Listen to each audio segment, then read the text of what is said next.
up, Alycats and you viewers? So today I'm reviewing the 8th season and the final season of the Vampire Diaries, but also we'll be doing an In Memoriam for Mystic Falls after the review, which is actually what I'm looking forward to the most in this video. Let's get things started with the review. Season 8 was spectacular in my opinion. I have adored the entire series, but I will admit during the middle portion of the run, there were some seasons that I just felt kind of repetitive, but season 8 was very strong. This is about how Damon and Stefan are trying to both save Elena, and they're trying to save Mystic Falls itself. They're dealing with sirens, they're dealing with the devil, and it's such a compelling season, and it ended perfectly. The finale was everything I wanted and more. And I will admit, when the finale aired and the credits finally rolled, I was bawling my eyes out. I was sobbing because I felt like I lost a friend. But it was a fantastic finale. One of the best finales of a TV show that I can think of that I've ever seen, because they had the time to tell the story they wanted to tell. They had the opportunity to end the series the way they wanted to end it, and it was phenomenal. So if you gave up on the Vampire Diaries at some point, please watch the rest of the seasons, because season 8 is spectacular. It's full of drama, romance, sorrow, intrigue. It's compelling. It keeps you hooked with every episode, because at the end you want to know what's going to happen the next week. And it does feel like a goodbye, and it should, because it is a goodbye. But it was spectacular, and I loved it. It was so dark, and the performances were amazing. Ian Somerhalder and Paul Wesley tore my heart out with their portrayal of the Salvatore brothers, who will do anything to save the women they love. And Caroline, Candace King, was so good. She started out the series being a total bitch, and she ended the series being someone you loved and you rooted for and you felt a connection to. And then I was also really connected with Bonnie, because Bonnie is so in love with Enzo. She's finally got her happy ending after suffering through so much, and then other stuff happens, and you just feel so bad for Bonnie, but you also connect with her. And this season tied everything together, and it brought back so many familiar faces. And it's just a very well done end to a series that I hold personally close. So for the 8th season of Vampire Diaries, I give it a 5 out of 5. I loved it. It was fantastic. It was a return to form. It was bloody and brutal and emotional and captivating, and I can't recommend it enough. And now on to the part that I really wanted to film for this. It's the In Memoriam of Mystic Falls. And I'm going to be talking about how this show impacted me, so if you don't want to see that, that's fine. Bye. But this is really important to me. The Vampire Diaries aired in 2009, so I was the same age as the characters when this show aired. I had read the book series before the first episode even graced TV screens, but I was still excited to watch the show, and as soon as the first scene of the first episode popped up, I was hooked. I was so invested in the lives of Elena Gilbert, who's played by the beautiful Nina Dobrev, who is my #1 lady crush, and the story of how she is caught in the middle between these two brothers, Damon and Stefan Salvatore, Paul Wesley and Ian Somerhalder.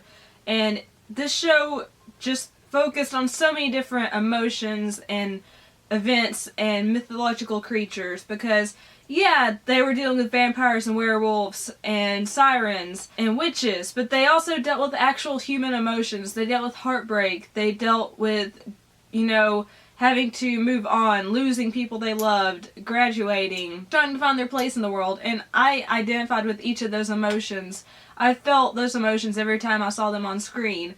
And for 171 episodes, I felt like I had a friend. At times I felt like I had no one, but I had the Vampire Diaries. And I know that sounds cheesy. I know some people are like, oh, this is a show.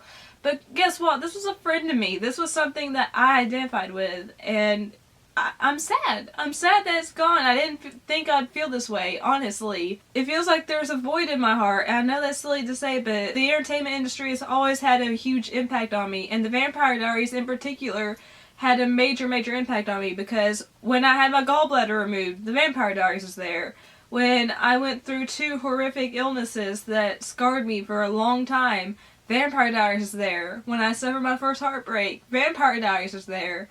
And I could connect with those characters, and it made me feel better for that hour each week. I felt connected. I felt like I had friends on screen. And it made me love vampires, and it made me so interested in just the mythology of all these different creatures, because I started watching more supernatural shows like True Blood and the spin-off series of the Vampire Diaries, the originals, and I loved them, and it totally changed me, and it made a huge impact on me, and I didn't even realize it until the episode aired last night.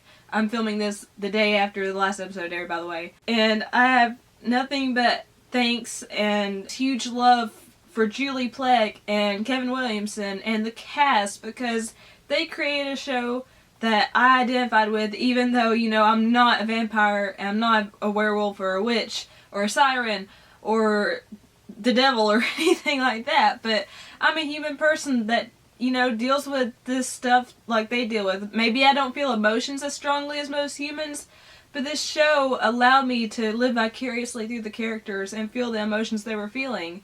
And it introduced me to so many amazing songs. Some of my favorite songs ever have come from the Vampire Diaries soundtrack.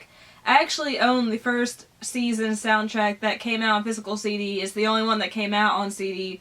But I own it, and I loved it. I listened to it so many times. I'm wearing jewelry from the Vampire Diaries. It affected my life in more ways than I thought it ever would. And I loved Catherine Pierce as a villain, because, you know, she wasn't your typical villain. You loved to hate her, but you also understood where she came from, because she went through so much suffering, and she has so much hatred in her heart, but at the same time, you could tell Catherine wanted to be loved. She's one of the most relatable villains I've ever seen on screen, and I connected with her, and I connected with all the other doppelgangers and all that crap, and it just, I don't know, I'm just gushing and reminiscing about this show. I know it's probably not even a very coherent video, but I just have so many feelings, and it does feel like I've lost a friend, you know, in a good way, like a friend moved away or whatever, and I know I can return to Mystic Falls. I own the seasons on DVD, most of them at least, but, you know, it's not the same. It's not the same. It's like every week I had a friend that came and visited me, and now that friend's moved off, and, you know, they're probably moving on to better pastures, and, you know, they're going to do better things, but, you know, you miss that friend. You miss the circumstances they were in with you.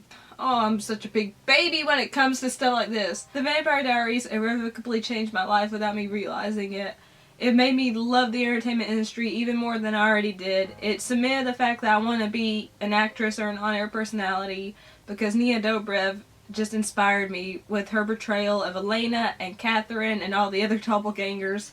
I loved Ian Somerhalder. It made me fall in love with brooding bad boys who are probably significantly older than me and who are tall and dark and handsome. And it taught me lessons. Stuff that I never really figured out in life myself because I didn't have that experience, but I knew what to do because I watched the Vampire Diaries. And I'm really sad. I'm really sad. And I'm gonna cry again because apparently the sobbing last night didn't get all the emotions out. But to all the people who worked on the Vampire Diaries, if you ever see this, which I doubt you will because I'm just a small fish in a very big pond here on YouTube, thank you. Thank you for creating a show that was there for me during my hardest times, and that made me feel a little less alone because a lot of my life I felt alone, but the Vampire Diaries, it was there for me. It was there for me, and I connected with the characters, and it made me feel things I never got to feel in real life, and just thank you. Even one cast member or crew member sees this, thank you. You made an impact on one person's life at least. I know you've probably affected more people's lives. And I know it's silly to get so emotional over a show ending, but this show meant so much to me. And I'm sorry if this video sucked, but guys, thank you for watching. And no pun intended with the suck thing. If you liked it, please leave a like. Let me know down below if you were a fan of the Vampire Diaries and what you thought about Season 8 and the finale. If you like this video, please share it, tears and all. If you haven't subscribed to my channel and you'd like to be, click my face floating over here. And also make sure the bell wherever it's located on your screen is clicked because it notifies you every time I upload a new video. And if you'd like to follow me on social media sites, they're all listed in the description box down below. I love you guys so much. Thank you so much for watching. I'm gonna go cry a little bit more because I miss the Vampire Diaries because there's a hole in my heart now, but it's a good hole in my heart. Peace and kisses. Bye.